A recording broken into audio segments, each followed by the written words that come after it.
Bonsoir à tous, bienvenue dans votre nouvelle émission de Lundi Sport, sommaire. Alexandre Biamonti, ancien multiple champion du monde de karaté et entraîneur de l'équipe de France senior, est missionné par la Fédération française de karaté depuis des années pour améliorer le niveau de cette discipline sur le territoire. De retour sur le caillou, entre détection, formation des entraîneurs et des arbitres, son emploi du temps est bien rempli, mais il prend le temps de nous rendre visite sur le plateau de Lundi Sport. Un Cagou est champion d'Europe minime d'escalade de vitesse, c'est Paco Lehmann. Notre champion passe sous la barre des 7 secondes en améliorant son record. Nous l'aurons en direct dans la page Cagou d'ailleurs. Et en rugby, Yoram Moefana et Peato Maovaka, nos Cagous titulaires avec le 15 de France, s'imposent dans la difficulté face au Japon. Et grâce à cette 10e victoire d'affilée, la France se hisse à la première place mondiale. Vous aimez les arts martiaux, vous avez besoin de vous défouler, ça tombe bien, car ce soir, avec Stéphanie, nous allons découvrir un sport pas comme les autres, car il faudra se jeter à l'eau pour le pratiquer. Enfin, comme d'habitude, elle nous propose un petit défi, et cette fois-ci, olfactif spécial épices ce soir. Arriverons-nous à le relever? Réponse en fin d'émission. Bonsoir à tous et salut Alexandre. Bonsoir. Ça va? Oui, très très bien. C'est pas la première fois que tu viens en Calédonie? T'es content de revenir? Oui, très très heureux de revenir. C'est la 5e fois. La première fois, c'était pour renforcer l'équipe de la Nouvelle-Calédonie. C'était lors d'une triangulaire. Donc j'en garde un super souvenir. Et puis les autres fois, c'est pour le projet qui a été initié par le comité, le pôle. Donc voilà. On va en reparler. Alors justement, on t'avait reçu, c'était en 2018, et je t'avais présenté, je ne sais pas si tu te rappelles, avec une vidéo de l'un de tes combats. Mais cette fois-ci, j'ai changé de vidéo pour te présenter. Regarde. Normalement, je devrais pas être à ta place. C'est un petit coup de pied, ça s'appelle Uramawashi. C'était mon coup de pied fétiche en fait. Donc tu montes comme ça, tu fais ça, bim.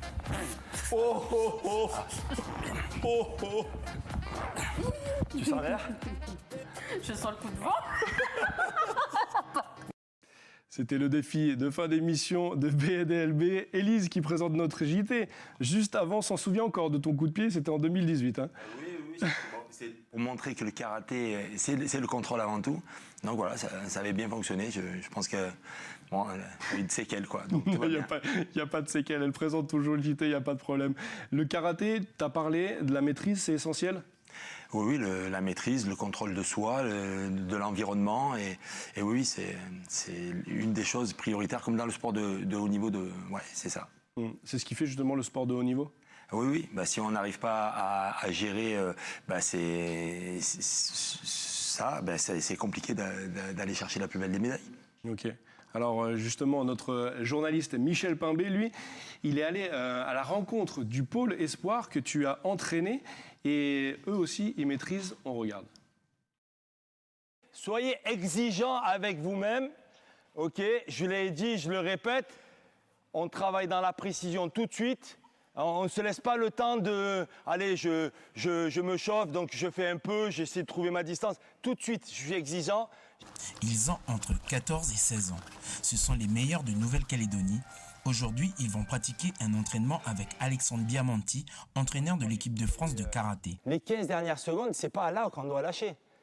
Et vous, dans votre forme de travail, on sent que vous êtes là, clac, clac, clac. Puis au fur et à mesure qu'on avance, la lucidité, on la perd un petit peu. Mais non, la lucidité, je la garde. Parce que j'ai envie de gagner. Le multiple champion du monde et multiple champion d'Europe est venu renforcer le travail mené en amont par le pôle sport de Nouvelle-Calédonie. On fait aussi un peu de la détection, moi je suis missionné aussi pour ça. Donc du coup, essayer un petit peu de rechercher les pépites, parce qu'ici il y a des pépites. Il y a des pépites, mais il faut leur donner un peu plus d'expérience. Et c'est ce qui leur manque en fait par rapport à ceux qui habitent par exemple en France. Voilà, contiens-le un peu plus, recule pas, tu restes là, voilà.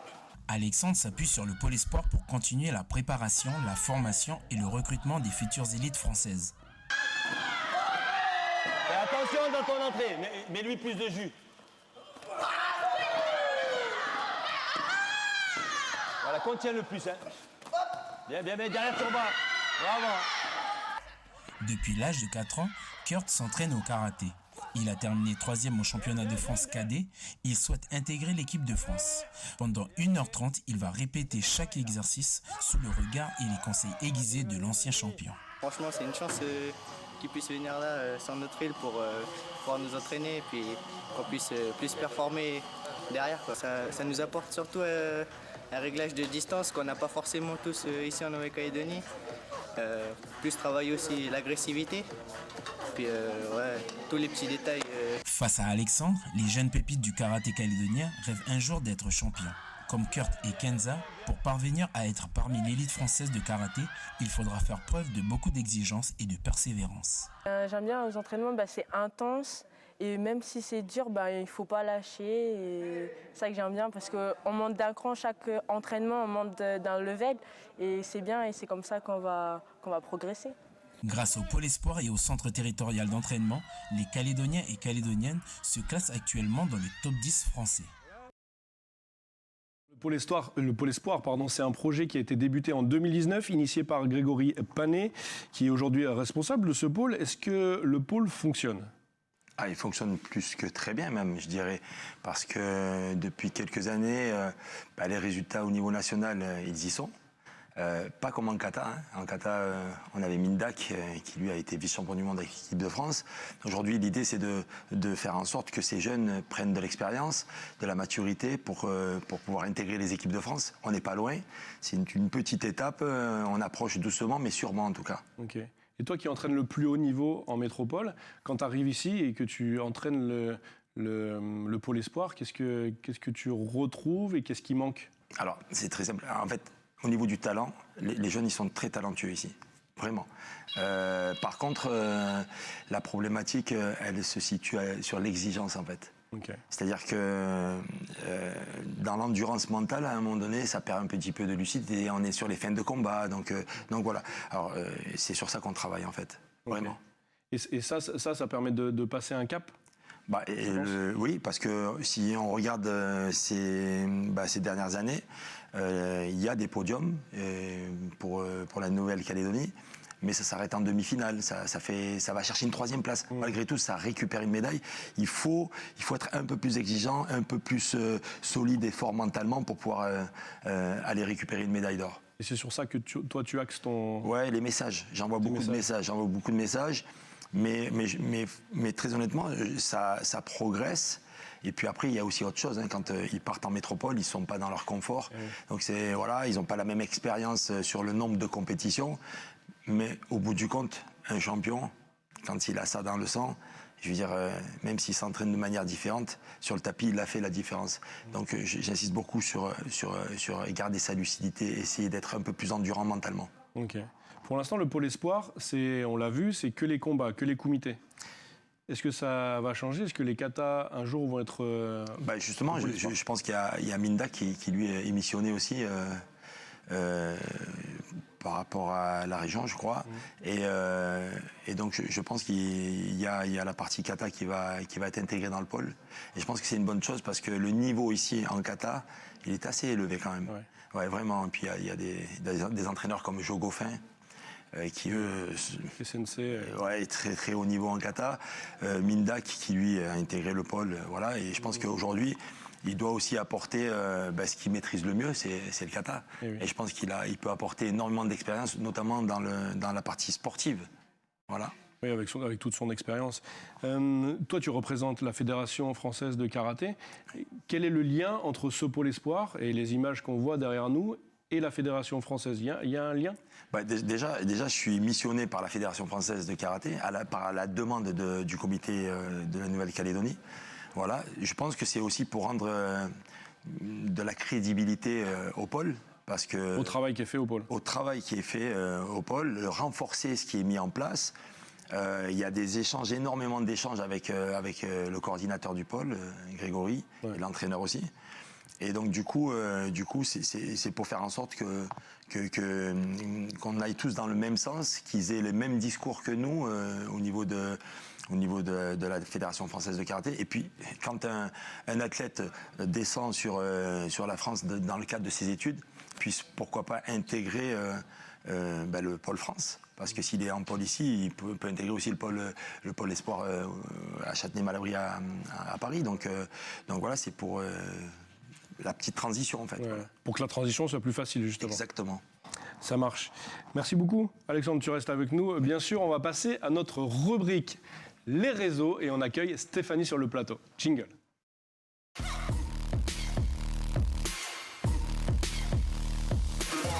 Salut Steph. Bonsoir Adrien, bonsoir Alexandre.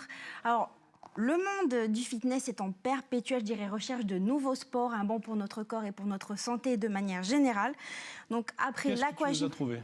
après l'aquagym, tu commences déjà à me couper, hein. Pardon. Ou encore l'aquabac, place à l'aquacombat. Voilà, donc en fait c'est une variante du body combat, mélange d'aquagym, de zumba, d'arts martiaux tels que le karaté, tout type de boxe française, anglaise, boxe thaï, le taekwondo aussi et encore des techniques de self-défense, mais ça se pratique dans une piscine. D'accord. Voilà, tout simplement. Donc après s'être réchauffé bien sûr pour pas se blesser. Et bien là, par contre, voilà, ils ont des gants de boxe aquatique en fait, spécial pour la piscine. D'accord. Et après, ils enchaînent différents types de mouvements, des mouvements de genoux, des coups de coude, des mouvements de coude, des coups de poing. Et ça dure entre 30 et 45 minutes. Ok. C'est des cours collectifs, hein, c'est du fitness de toute façon. Donc c'est une pratique qui stimule l'activité cardiovasculaire, qui permet d'améliorer l'endurance, le renforcement musculaire, également de drainer la peau, d'affiner la silhouette et aussi de brûler des calories puisqu'un cours, on perd environ 600 calories. Ok. Voilà. Le karaté, il me semble que... Il y a des abdettes en tout cas. Oui, le karaté, il me semble qu'en 30 minutes, c'est un peu plus de 300. Oui, peut-être plus. Voilà. Donc enfin, c'est un sport quand même qu'il faut savoir qui est accessible à tous, hommes, femmes, quel que soit l'âge. Bon, il faut savoir juste nager quand même, c'est important. Ça Et puis, aide. c'est une façon quand même ludique, je dirais, de se défouler après une longue journée de travail. Ça peut être pas mal. Ça marche. Steph, on t'attend à la Et piscine. puis c'est vrai qu'on peut penser que c'est très physique, mais le fait que ça soit dans l'eau, ça permet vraiment de, quand même, on a porter cette un peu. sensation donc d'apesanteur. Donc c'est pas mal. Ok. Écoute, pourquoi pas. Si un jour ça se fait ici en Calédonie, on testera. Voilà, Merci Steph. c'est moi. Allez, retour sur le caillou. On a vu dans le sujet de Michel que tu faisais de la détection, un objectif. Il n'y a pas que ça. Tu viens pas que pour faire de la détection. Ta mission. Oui, je viens ici pour faire de la détection, ça c'est clair, mais aussi pour travailler avec les coachs. On a mis en place une formation pour les coachs, comment aborder une compétition avec son athlète, comment le conseiller, une approche tactique aussi par rapport au profil des combattants. Okay. On essaie un petit peu de donner un petit peu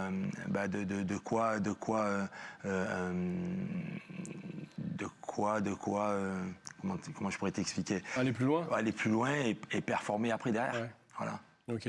Et après, aussi un travail avec les arbitres?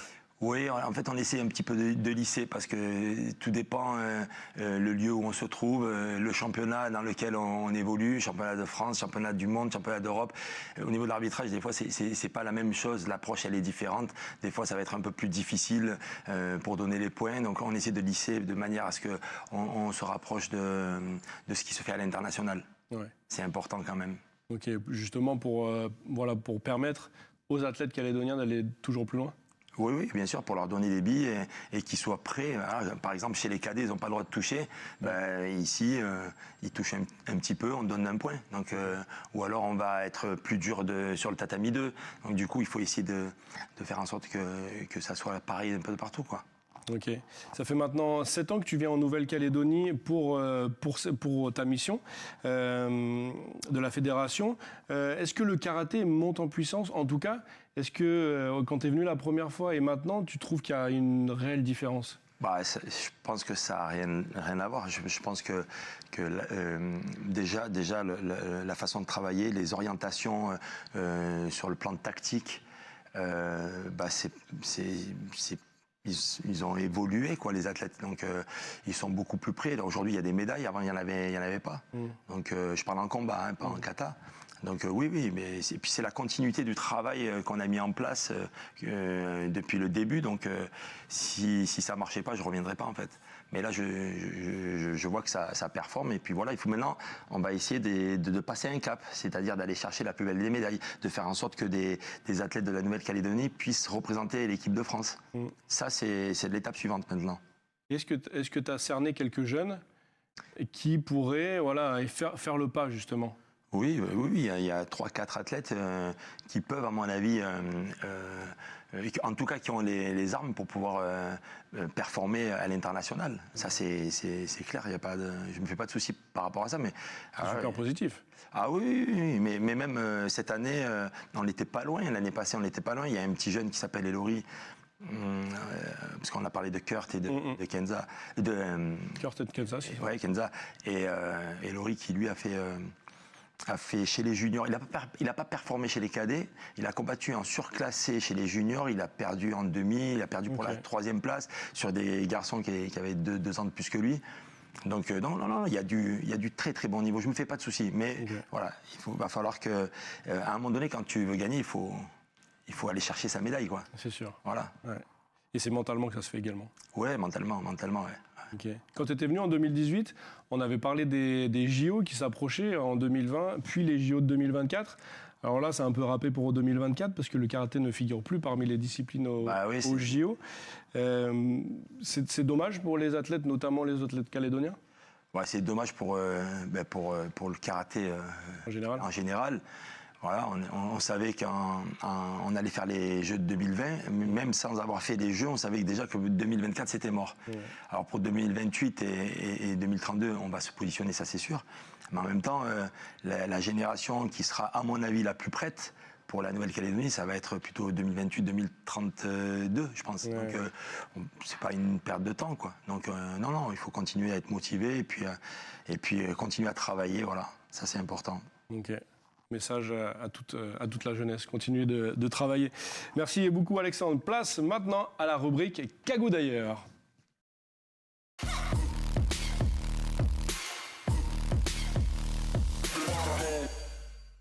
Rugby pour commencer, le 15 de France s'impose dans la douleur après avoir renversé le Japon en seconde période. Seulement l'équipe de France de rugby, avec dans ses rangs Yoram Moefana et Peato Maovaka, les 2 Calédoniens, ont été peu inspirés, indisciplinés et maladroits. Les Bleus ont fait parler leur expérience et ont pu s'appuyer sur la fraîcheur du banc pour venir à bout de ces Japonais. Victoire 20-15, 10e victoire de rang pour les tricolores et qui se placent sur la plus haute marche du podium mondial. Les Bleus sont dorénavant premiers devant les Irlandais et l'Afrique du Sud. Les All Blacks, eux, sont 4e, l'Australie est 6e. Et je vous le disais dans les titres, le Calédonien Paco Lehmann est champion d'Europe minime d'escalade de vitesse. Une performance incroyable et nous l'avons avec nous en direct. Paco, est-ce que tu m'entends ? Oui, je t'entends. Super. Alors Paco, après ton titre de champion de France, c'était en mars dernier. C'est maintenant le titre de champion d'Europe. C'est un début de saison parfait. Oui. Là, c'est un très bon début de saison. Après, j'espère que la suite pour le championnat du monde et la Coupe d'Europe se passera bien. Donc c'est plutôt cool là, en début de saison. En plus, tu bats tes records à chaque compétition. Tu vas t'habiter où? Tu vas t'arrêter où, pardon? Peut-être un jour, hein. À un moment, on va arriver près d'un record où je vais bloquer. Mais pour l'instant, je bats mes records autant de fois que je peux. On voit les images de la finale, donc c'était en Allemagne. Tu n'as pas de pression, tu arrives détendu. Ça se passe comment dans ta tête? Oui, j'arrive plutôt détendu. En fait, souvent, je stresse le jour d'avant, mais le jour J, j'arrive à gérer ma compétition comme il faut et comme je l'avais imaginé. Donc, c'est plutôt cool. Ok. Alors, objectif, tu l'as dit, objectif championnat du monde maintenant, championnat de France, premier, championnat d'Europe, premier, maintenant champion du monde? Ouais, champion du monde, ça sera plus difficile, mais on l'espère. Si j'y arrive, tant mieux. Ok. C'est quand la compétition et ça va se passer où? C'est à Dallas, le 26 août. Ok. C'est presque dans un mois et 10 jours. Écoute, Paco, on te souhaite bonne chance. Bravo pour ta première place, pour ta exceptionnelle performance. Et puis, continue de nous faire rêver. Merci. J'espère Allez, merci de vous beaucoup, faire Paco. rêver. Comment ? J'espère vous faire rêver. J'espère bien, nous aussi. Merci beaucoup à toi. Tata, Paco.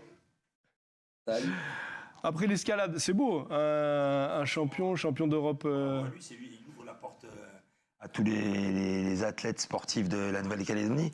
Alors, on est capable d'aller chercher des belles médailles et des médailles d'or. Et alors, il a dit, je l'espère pour les championnats du monde, mais en ayant été champion d'Europe, au fond de lui, c'est son côté humble, mais au fond de lui, il sait que le titre, pour lui, il est peut-être pas loin. Tu en parlais de cette motivation mentale. Il faut rester humble, mais à côté de ça, il faut être déterminé aussi. Il faut être déterminé, il faut avoir une motivation au-delà des autres, au-dessus des autres en tout cas. Mais mais il est serein, je pense qu'il est serein. Voilà, il est humble, mais c'est bien de rester humble quand même. Ok. Ouais. En karaté, c'est pareil. Oui, ils sont un peu comme ça, les athlètes. Alors, après, ils ont tendance à se camoufler, à se cacher un petit peu. Je pense qu'un champion, il doit, de manière humble, montrer qu'il est là pour gagner. Et c'est pas être, on va dire, avoir la grosse tête que de dire moi je vais aller chercher le titre. Voilà. Et c'est la manière et la forme, en fait. C'est seulement ça qui va faire la différence. Mais bon, mais je le sens serein. Je sens qu'il va nous faire une belle médaille là-bas. Ce serait cool en tout cas. Merci beaucoup Alexandre. Est-ce que tu veux rajouter quelque chose par rapport à ton passage ici en Nouvelle-Calédonie ? Dire tout simplement que c'est une aventure qui a commencé il y a quelques années, en 2016.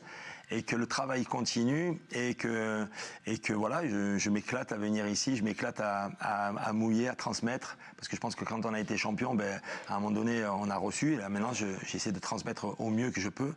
Et c'est mon objectif de faire en sorte que dans les années à venir, on puisse voir des athlètes de la Nouvelle-Calédonie représenter la France sur des championnats d'Europe et des championnats du monde qui sont des compétitions officielle. Ouais, ce serait bien en tout cas, ce serait bien. Merci beaucoup Alexandre, merci d'être venu jusqu'à Koné pour nous parler karaté et kumité. On va pas se quitter comme ça, on se quitte avec le petit défi de Steph. Jingle.